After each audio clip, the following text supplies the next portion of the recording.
नमस्कार मु अनिल आपण स्वागत करुच्ची ओडिशार number one distance learning platform Anil education channel को।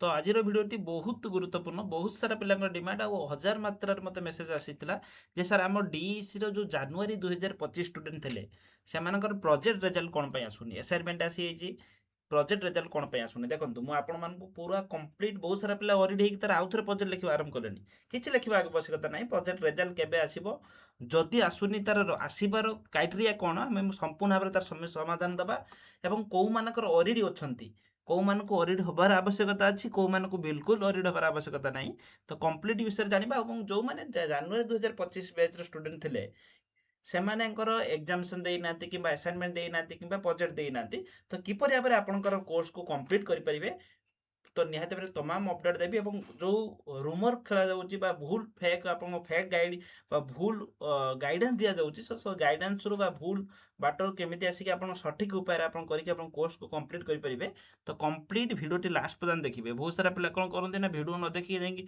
ऑलरेडी होगी मत मेसेज कर पके मेसेज कले मुझे रिप्लाई देवी कारण जो मानकर पर्टिकुलारी जो मानकर मु भिडियो रे कहिनी प्रकृत रे अच्छी प्रॉब्लम अच्छी से मानको मु रिप्लाई देबी किंतु भिडियोटी लास्ट पर्यटन देखिए जो कि आपंकर प्रत्येक अपडेट आप सर्वप्रथम पाइपर फास्ट देखो आम जानी आम डीसी आपंकर जनवरी 2025 स्टूडेंट मान कथा कहुच्छे कि आउ जो कौन स्टूडेंट अच्छा से नुहे कारण से रेजल्ट एपर्यंत किसी आसनी जुलाई 2025 स्टूडेंट कि कहींपारे कि एवं जो जनवरी 2026 स्टूडेंट से नुहे यहाँ जनवरी 2025 स्टूडेंट मान डेडिकेटेड। अच्छा प्रथम कथा हूँ आम देखा जो आप गेट कार्ड जो देखुए फास्ट तो गेट कार्ड आप देखा केमी जानते। अच्छा देखा जानते मुझे अनेक थर प्रोजेक्ट माने रेजल्ट आसूना कहीं बोलिकी मुझे बहुत थर भिड बन सारे पिला देखुना मुझे सब कही आपण अनिल एजुकेशन आटा पूरा सर्टिफिकेट पाइबा पर्यंत जॉब पाइबा पर्यंत आप अच्छी आपण मानकर विश्वास रोनी किंतु मु कही जो आपको गाइड करी निहाती भाव गाइड करी आपंकर रेजल्ट आसीनी से आपण अधिक ओरिड मु अच्छी मो पिलांकर केमिति रिजल्ट आसीबो से माने केमिति पास हेकी आपनकर से मानकर सर्टिफिकेट रहि जबो जदि भी काली बाय चांस आपनकर माने किछि जॉब रो वैकेंसी आसिला से माने एलिजिबिलिटी जेमिति वंचित न होंतु तो आपण माने ओरिड हि पड़चंती जो पई अनेक मात्रा मेसेज करचंती फास्ट आउ हमें देखंतु ग्रेड कार्ड केमिति देखि परिबा ना ग्रेड कार्ड हमें सिंपल जाई सर्च करिबा इग्नो ग्रेड कार्ड आपनकर वेबसाइट रे गूगल ले जाई ग्रेड कार्ड ऊपर आसीबो ए ग्रेड कार्ड ऊपर आसला पर देखंतु ए ग्रेड कार्ड आसला पर आपन सिलेक्ट प्रोग्राम आपन अदर प्रोग्राम करिवे अदर प्रोग्राम कला परे देखो ये आपंकर डीसी चूज करेंगे डीसी चूज कले देन आप एनरोलमेंट नंबर देकी सर्च कले आपंकर गेट कार्ड आसीज ओके देखो ये गेट कार्ड आप डाउनलोड करने देखो ये भाव में गोटे गेट कार्ड आसो जदि आपंकर देखो ये आम पेड कार्ड स्टूडेंट मान देखो असाइनमेंट केते सुंदर मार्क रखी 90 81 80 देखो ये भाव में गेट कार्ड आप असाइनमेंट 1 मार्क आसो देखो असाइनमेंट लैब 2 ये स्लैक्स आसपे कि आप जीरो आसपे सेटा किसी मैटर करे केवल असाइनमेंट 1 रे मार्क शो कर जानते असाइनमेंट पास होती जदि आप असाइनमेंट किसी शो करूनी आप असाइनमेंट सबमिट करना देन एवं सबमिट करेंगे सेप्टेम्बर 30 आप लास्ट डेट आप सबमिट करेंगे से आउ कि पड़ोनी कि रिएडमिशन करा पड़ो ना।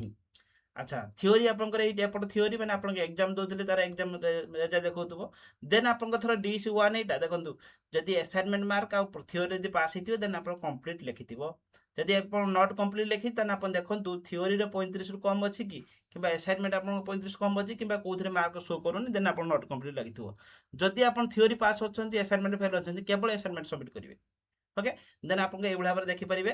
अच्छा ये जो डीसी 4 रिजल्ट बाहर जो डीसी 1 2 3 बाहर कर तले गोटे डीसी 4 देखो तार लैब 1 लैब 2 आप मिसेक आप आसो 35 मार्क हो देन आप ये गोटे आउटे कंप्लीट लिखे किंतु जनवरी 2025 बैच पिलांकर रिजल्ट एपर्यंत डीसी आसी ना किंतु आसी ना जदि कहीं आसीनी मुझे कहबी कि पूर्व देखो आपंकर टाटस चेक कर दिंतु टाटस आपंकर प्रोजेक्ट डीसी 4 प्रोजेक्ट आप रिसीव टू प्रोसीड लिखुची कि कहीं देखु केमी देखिपारे ना सिंपल आप कौन करेंगे ना जाकि गूगल सर्च करेंगे कौन सर्च करेंगे ना इग्नो असाइनमेंट स्टाटस ये स्टूडेंट मैनेजमेंट आसो तापर क्लिक कलापर देखो आप एनरोलमेंट नंबर दब आपंकर डीसी चूज कर सबमिट मारदे आपंकर टाटस शो कर से टाटसटा ये भाव में आसो ଦେଖନ୍ତୁ ଷ୍ଟାଟସଟା ଆସିବ। ଦେଖନ୍ତୁ ଆପଣଙ୍କର ଆସାଇନମେଣ୍ଟ ସବମିଟ୍ କରିଥିଲେ ସେଟା ଆପଣଙ୍କର ଗେଟ୍ କାର୍ଡ଼ର ଅପଡେଟ୍ ହେଇଛି ବୋଲି ଏଇଭଳିଆ ମାର୍କ ଆସିଥିବ।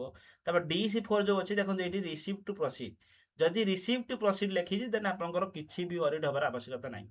ଯଦି ରିସିଭ୍ ଟୁ ପ୍ରସିଡ୍ ନାହିଁ କିମ୍ବା DEC4 କିଛି ଷ୍ଟାଟସ୍ ନାହିଁ ତାହେଲେ ଆପଣଙ୍କୁ ୱରିଡ୍ ହେବାର ଅଛି। ଆଉ ଥରେ ପ୍ରୋଜେକ୍ଟ ସବମିଟ୍ କରିବେ, କାରଣ ରିସିଭ୍ ପ୍ରସିଡ୍ ହେଇନି ଆପଣଙ୍କୁ ସବମିଟ୍ କରିବାକୁ ପଡ଼ିବ। ମୁଁ କହିଦେବି ତା ପଛରେ, ଯଦି ଦେଇଛନ୍ତି ତାହେଲେ ପ୍ରୁଫ୍ ଅଛି ଆପଣଙ୍କ ପାଖରେ ତାହେଲେ ଆପଣ କେମିତି କ'ଣ କରିବେ କହିଦେବେ। ଯଦି ରିସିଭ୍ ଟୁ ପ୍ରସିଡ୍ ହେଇଯାଇଛି ତାହେଲେ ଆପଣଙ୍କର ରେଜଲ୍ଟ ଆପଣଙ୍କର ଆସିନାହିଁ, କାରଣ କେଉଁମାନଙ୍କର ବି DEC4ର ବା DEC ଆପଣଙ୍କର ପ୍ରୋଜେକ୍ଟର ବା 4 ପେପରଟା ରେଜଲ୍ଟ ଆସିନାହିଁ। କାରଣ ରେଜଲ୍ଟ ଆସିବାର ପ୍ରୋସେସ୍ ସବୁବେଳେ ଲେଟ୍ ହୁଏ। ମୁଁ ଏମିତି କି ନୁହେଁ ମୁଁ ଏବେ ନୂଆ ପଢ଼ଉଛି, ଏବେ ସମସ୍ତଙ୍କର ଲେଟ୍ ହୁଏ। ଆଉ ଆପଣଙ୍କ ବ୍ୟାଚ୍ରେ ତ ବହୁତ ସାରା ପିଲାଙ୍କର ଅନେକ ପିଲା ଲକ୍ଷାଧିକ ପିଲା ଆଡ଼ମିସନ୍ କରିଥିଲେ, 40,000 ନା 50,000 ପିଲା ଆଡ଼ମିସନ୍ କରିଥିଲେ। ତ ସେମାନଙ୍କର ପ୍ରୋଜେକ୍ଟ ରେଜଲ୍ଟ ଆସିବା ସାଧାରଣତଃ ଲେଟ୍ ହେଇଥାଏ, କାରଣ ପ୍ରୋଜେକ୍ଟ ଚେକ୍ ହୁଏ ଫେଜ୍ 1, ଫେଜ୍ 2, ଫେଜ୍ 3, ତାପରେ ଭିଡ଼ିଓ ଚେକ୍ ହୁଏ। ତାକୁ ଆଣିକି ରିଜନାଲ୍ ସେଣ୍ଟର ଚେକ୍ ହେଇକି ତାପରେ ମାର୍କ ଯାଇସାରିଲା ପରେ ତାକୁ ଅପଡେଟ୍ କରିକି ୱେବସାଇଟ୍ରେ ଅପଡେଟ୍ କରିବା ପାଇଁ ୟାକୁ ମିନିମମ୍ 7-8 ମାସ ସମୟ ପ୍ରୋସେସ୍ ଲାଗିଯାଏ। ତ ଆମକୁ ଅଡିଟ୍ ହେବାର ଆବଶ୍ୟକତା ନାହିଁ, କେହି ବି ଆଉ ଥରେ 2 ଥର ସବମିଟ୍ କରିବାର ଆବଶ୍ୟକତା ନାହିଁ। କିନ୍ତୁ ଆମକୁ ପ୍ରୋଜେକ୍ଟ ରେଜଲ୍ଟ ଯଦି ଆଗକୁ ଜଲ୍ଦି ଆଣିବାର ଅଛି ତାହେଲେ ଆମେ କ'ଣ କରିବା ନା, ସମସ୍ତଙ୍କୁ ରିକ୍ୱେଷ୍ଟ କରୁଛି ସମସ୍ତେ ଯାଇକି ସର୍ଚ୍ଚ କରନ୍ତୁ ଇଗ୍ନୋ ଗ୍ରିଭିଆନ୍ସ ପୋର୍ଟାଲ। ଏ ଗ୍ରିଭିଆନ୍ସ ପୋର୍ଟାଲ ଉପରେ କ୍ଲିକ୍ କରିବେ। ଆସିଲା ପରେ ଦେଖନ୍ତୁ ଏଇ ଗ୍ରିଭିଆନ୍ସ ଉପରେ କ୍ଲିକ୍ କରିବେ। ଗ୍ରିଭିଆନ୍ସ ଉପରେ କ୍ଲିକ୍ କଲା ସମସ୍ତେ ଯଦି ଗ୍ରିଭିଆନ୍ସ 1000 ମାତ୍ରାରେ ଦେବେ ନା ପ୍ରୋଜେକ୍ଟ ରେଜଲ୍ଟ ଜଲ୍ଦି ଆସିବ, କାରଣ ସମସ୍ତେ ଯେତେବେଳେ ଯିବ ସେମାନେ ସିରିୟସ୍ ନେବେ। ଦେଖନ୍ତୁ ଏଇଠି କାଟାଗୋରୀ ଏଇଠି ପ୍ରୋଜେକ୍ଟ ଚୁଜ୍ କରିବେ ହେଲା କି। ପ୍ରୋଜେକ୍ଟ ଚୁଜ୍ କରିବା ପରେ ଏଇଠି ପ୍ରୋଜେକ୍ଟ ମାର୍କ ଅପଡେଟେସନ୍ କରିବେ। ତାପରେ ନେକ୍ସଟ ନେବେ। ନେକ୍ସଟ ନେଇସାରିଲା ପରେ ରିଜନାଲ୍ ସେଣ୍ଟର, ଆମର କେଉଁ ରିଜନାଲ୍ ସେଣ୍ଟର ଆପଣ ଯାଉଛନ୍ତି, ଭୁବନେଶ୍ୱର କିମ୍ବା ଅନୁଗୁଳ କିମ୍ବା କୋରାପୁଟ, ସେଇଟା ଆପଣ ଚୁଜ୍ କରିବେ। ତାପରେ ଏନରୋଲମେଣ୍ଟ ନମ୍ବର, ଷ୍ଟୁଡେଣ୍ଟ ନେମ୍, ଯାହା ନେମ୍ ଥିବ ସେଇଆ ଦେବେ। ପ୍ରୋଗ୍ରାମ ଆମର ଏଇଠି DEC ଚୁଜ୍ କରିବା। ओके DEC चूज कले तापर एठी ईमेल आईडी जो रजिस्टर्ड ईमेल आईडी आपनकर सेट देबे, मोबाइल नंबर देबे। एठी क्वेरी रे लिखिबे I have successfully submitted my project before 1 year ना 7 मंथ का 6 मंथ एमिति year ago but still not updated my project marks. तो आपण एठी लिखि परिबे, आपनकर डिटेल्स संपूर्ण भाबे लिखि परिबे। आ जो आपनकर स्टेटस जो शो करूची देखो ए जो आपनकर जो रिसीव टू प्रोसीड आ आपनकर गेट कार्ड रो स्टेटस ए दुईटा को आप अटैच करिकि किंवा गोटे आटाच करी आप ये अपलोड करके सबमिट करेंगे। सबमिट करदे कौन हम ना आप प्रोजेक्ट रेजल्ट जल्दी ही आसीज। जदि जार प्रोजेक्ट सबमिट कर रिसीव टू प्रोसीड लेखिन स्टेटस शो करूनी ताने आपनकर जो प्रोसीड लगी आप पोस्टाल पठे कि स्टडी सेंटर पठे जो प्रमाण अच्छी कि प्रमाण ना खाली सहित आप फोटो से प्रमाण को ये अपलोड करेंगे। जदि किसी प्रूफ ना सहित मेल करके सबमिट मार दिखाँ। सबमिट मारदेले अनेक मात्रा जो प्रोजेक्ट जो क्वेरी तो निहत भाव आप प्रोजेक्ट रेजल्ट जल्दी आसीज। प्रोजेक्ट रेजल्ट आसिले गेट कार्डर जाए स्टेटस देखिले आप देखिपारे। तो मुझे आपंकर प्रोजेक्ट रेजल्ट आसिले आगे ही जनइबी केमिति प्रोजेक्ट रेजल्ट आसला परे आपको सर्टिफिकेट पाइबा पड़े। सर्टिफिकेट प्रोविजनल सर्टिफिकेट बहुत सारा पिला यूट्यूब जाई देखुछन आमको पैसा दिंतु आम अप्लाई कर दो। प्रोविजनल सर्टिफिकेट किसी पैसा देवा पड़ो ऑटोमेटिक आपको जो दिन आप प्रोजेक्ट रेजल्ट देखो जो दिन आपंकर प्रोजेक्ट रेजल्ट आसीज सेटा 40 ରୁ 45 दिन आपको बुक जमी आप होम एड्रेस पोस्टाल जाइए से भाव में पोस्टाल आपको सर्टिफिकेट मार्कसीट आप माइग्रेशन सर्टिफिकेट आपको होम एड्रेस पड़े। ओरिजिनल सर्टिफिकेट गोटे वर्ष पर आसो से ओरिजिनल सर्टिफिकेट आसला बेले आप इग्नो 600 टंका नहीं थाए, किंतु वर्तमान प्रोविजनल सर्टिफिकेट किसी नब ना। गोटे वर्ष पर जो ओरिजिनल सर्टिफिकेट आसो तार प्रोसेस मुझे जनइबी। तेणुक कौन प्रकार अडिट होवार आवश्यकता नहीं। प्रोजेक्ट रेजल्ट आसी ना जदि भी कई प्रोजेक्ट रेजल्ट इनकेस किसी प्रोब्लेम है कि आसला नहीं कि कौन जिन आप भूल लिखि देते फेल होती भी किसी अडिट होवार आवश्यकता नहीं। प्रोजेक्ट पुणी आप एगेन सबमिट करेंगे, किंतु ता पूर्व प्रोजेक्ट आउ थे फर्म फिलअप करा पड़ो जो मैंने फेल हो।